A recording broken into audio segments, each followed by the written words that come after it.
अरविंद केजरीवाल ने आज कोर्ट में अपना पक्ष, अपनी दलीलें खुद ही रखी, यानी कि अपना केस खुद लड़ा और इतनी खूबसूरती से उन्होंने अपना पक्ष रखा कि अपोजिशन का जो एडवोकेट है उनके दलीलों का जवाब भी नहीं दे सका। आइए देखते हैं इसी की एक रिपोर्ट। मेरा ये केस 2 साल पहले से 1.5 से 2 साल से चल रहा है। 17 अगस्त को 2022 को सीबीआई की पहली केस फाइल हुआ था और 22 अगस्त 2022 को पीसीआर फाइल हुई थी ईडी। मुझे गिरफ्तार किया गया है। ना तो किसी कोर्ट ने मुझे दोषी करार दिया है, ना मेरे ऊपर कोई मुकदमा चला है, ना मेरे ऊपर कोई आरोप तय हुए हैं, ना मेरे ऊपर कोई आरोप तय हैं। अभी तक इस केस में सीबीआई 31,000 पेज फाइल कर चुकी है कोर्ट में और 294 विटनेसेस को एग्जामिन कर चुकी है। ईडी लगभग 162 विटनेसेस को एग्जामिन कर चुकी है और 25,000 पेजेस फाइल कर चुकी है। इन सारे विटनेसेस और सारे कागजों को मिला के मुझे क्यों गिरफ्तार किया गया है? मेरा नाम सीधे सीधे 4 स्टेटमेंट्स में आता है, वो मैं आपके सामने रखने की इजाजत चाह रहा हूँ। तो मेरा चार्ज क्या आता है? पहला, सी अरविंद मनीष सिसोदिया जी के सेक्रेटरी थे। उन्होंने ये कहा है, स्टेटमेंट दिया है कि एक दिन मेरे घर में मेरी मौजूदगी में मनीष सिसोदिया जी ने उनको कुछ एक्साइज के डॉक्यूमेंट्स हैंड ओवर किए। That's it madam. उन्होंने ये नहीं कहा कि मेरी मौजूदगी में कोई पैसे दिए, कोई ऐसा कोई आरोप नहीं है। मेरी मौजूदगी में सी अरविंद को मनीष सिसोदिया जी ने एक्साइज के कुछ डॉक्यूमेंट्स। मैडम, मेरे घर पे ढेरों एमएलए आते हैं, ढेरों मंत्री आते हैं, ढेरों डिग्निटरीज आते हैं, अपने अपने सेक्रेटरी लेते हैं, वो आपस में खुसर भी करते रहते हैं, आपस में डॉक्यूमेंट्स के एक्सचेंज। मुझे क्या पता कि कौन किसको क्या दे। Is this a sufficient reason to arrest the sitting chief minister? क्या ये स्टेटमेंट एक सिटिंग चीफ मिनिस्टर को अरेस्ट करने के लिए पर्याप्त है? नंबर 1। नंबर दूसरा स्टेटमेंट, एमएसआर मगुंटा श्रीनिवास रेड्डी, ये मेंबर ऑफ पार्लियामेंट थे, जगन रेड्डी की पार्टी से। एमएसआर एक दिन 16 मार्च 2021 को 4:30 बजे मेरे दफ्तर आते हैं। उससे 10 दिन पहले उन्होंने मेरे ऑफिस में चिट्ठी ईमेल भेजी कि मैं एमपी हूँ, मुख्यमंत्री से मेरे ऑफिस वालों ने उसको 10 दिन बाद का टाइम दे दिया। वो मेरे पास मिलने के लिए आते हैं 4:30 बजे। मैं किसी वजह से जल्दी में था, आके वो मुझे कहते हैं कि मुझे दिल्ली में अपना फैमिली चैरिटेबल ट्रस्ट खोलना है, उसके लिए जमीन चाहिए। मैंने उनको कहा कि जमीन हमारे अंडर में नहीं आती, एलजी साहब के अंडर में आती है, आप मुझे चिट्ठी दे दीजिए, मैं एलजी साहब को फॉरवर्ड कर दूंगा एंड दैट्स इट। सो ये हुआ। 16 सितंबर 2022 को उनके घर पे रेड होती है। उनसे पूछा जाता है कि क्या आप केजरीवाल जी से मिले? वो कहते हैं कि हाँ मैं मिला और मैं केजरीवाल जी से अपने फैमिली ट्रस्ट की जमीन मांगने गया था। ये 16 सितंबर 2022 को सेक्शन 17 का स्टेटमेंट है। ED is not happy with this statement. 5 महीने के बाद उनके बेटे को 10 फरवरी को गिरफ्तार कर लिया जाता है। उसके बावजूद भी वो अपने स्टेटमेंट पे कायम रहते हैं। उनका दोबारा गिरफ्तारी के बाद स्टेटमेंट लिया गया, वो कायम रहते हैं। 5 महीने जब उनका बेटा गिरफ्तार होता है तो बात टूट जाता है।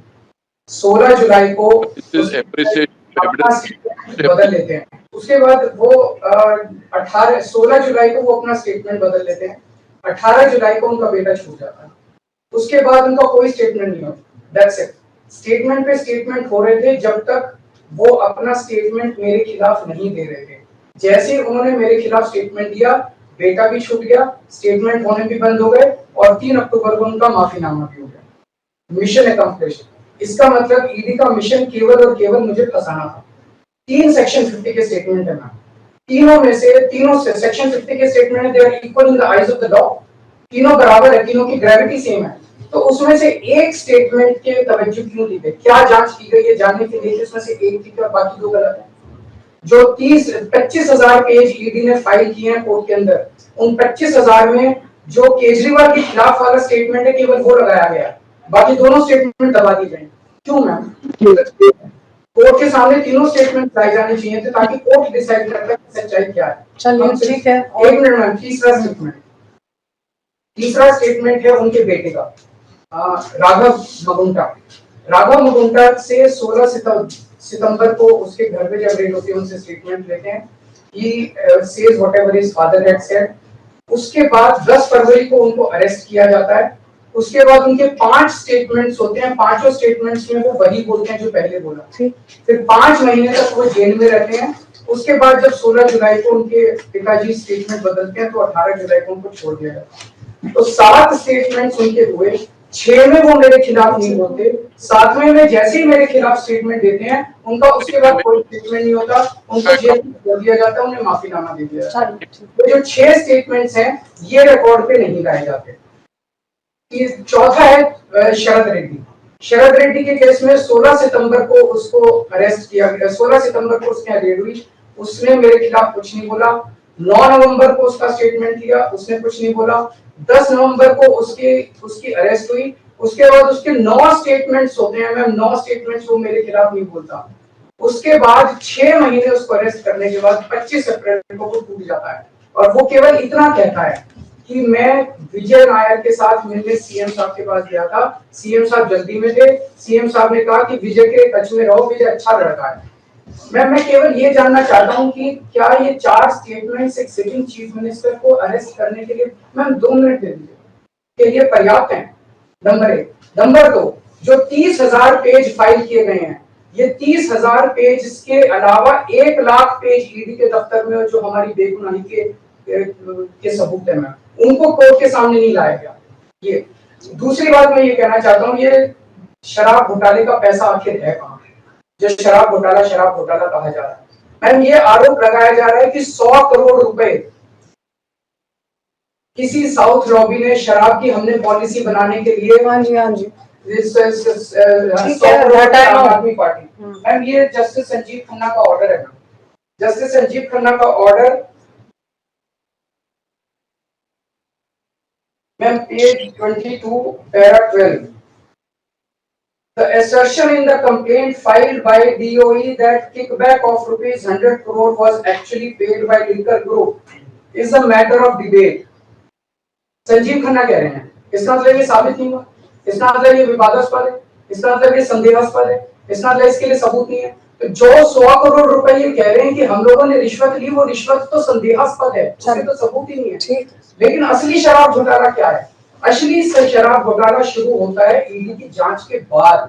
जब ईडी की जांच शुरू हो जाती है, ईडी की जांच के 2 मकसद हैं। एक स्मोक स्क्रीन क्रिएट करना पूरे देश के सामने, आम आदमी पार्टी ने चोरी की है, आम आदमी पार्टी भ्रष्टाचारी है, आम आदमी पार्टी ने शराब घोटाला किया, और उसके पीछे एक्सटॉर्शन रैकेट करना जिसके जरिए वो एक्सटॉर्शन रैकेट करना जिसके जरिए वो पैसे इकट्ठे कर रही है। मैं आपको सबूत दे रहा हूँ। शरद रेड्डी के केस में शरद रेड्डी को बेल 2 वजह से मिली। एक, शरद रेड्डी ने मेरे खिलाफ स्टेटमेंट दिया और शरद रेड्डी ने अरेस्ट होने के बाद 55 करोड़ रुपए का चंदा बीजेपी को दिया। 55 करोड़ रुपए के bonds arrest, so he got his bail ma'am, he got his bail। Now the money trail is clearly established। Money trail is clearly established। Ma'am, just last 1 minute। Last 1 minute। The money trail is established, ma'am. उसने अपनी bell arrest होने के बाद 55 करोड़ रुपए का चंदा BJP को दिया, बीजेपी के अकाउंट में सीधा गया। मनी ट्रेल इज एस्टैब्लिश्ड और यही पूरी जांच का मकसद था। एक तरफ आम आदमी पार्टी को क्रश करना, एक स्मोक स्क्रीन क्रिएट करना, भ्रम का पर्दा और पीछे से एक्सटॉर्शन करना। Thank you.